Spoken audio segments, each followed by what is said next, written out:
Well, it actually came about, as a lot of these projects do, from another project. I'd been working with my colleagues. So obviously I've written a book with a couple of colleagues, and I'd been working with Evan Hammond on another project to do with the Environment Protection and Biodiversity Conservation Act, which is a piece of Commonwealth legislation that restricts certain developments because they protect matters of national environmental significance.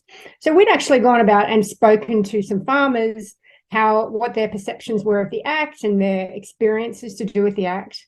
And we found that they were overwhelmingly negative. And we thought this was something to do with the framing of the Act. And there was a lot of talk around this time about a natural capital legal framework that could potentially do more than the EPBC Act was doing.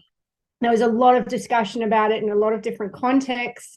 The word was thrown around a lot. We attended a conference, and Evan and I really got our heads together and said, well, we suspect there's a lot more to this, than just kicking around this idea of recognizing natural capital and saying, well, all will be good now.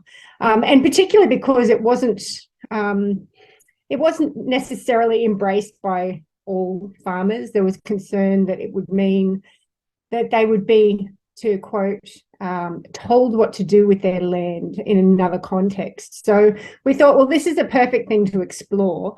We've got this basis. We've been talking to these farmers. Let's really kick it off and look at what this would involve. And it actually involved a lot more than we anticipated, to be perfectly honest. The book was quite an undertaking, and I don't think we knew what we were getting ourselves into at the time.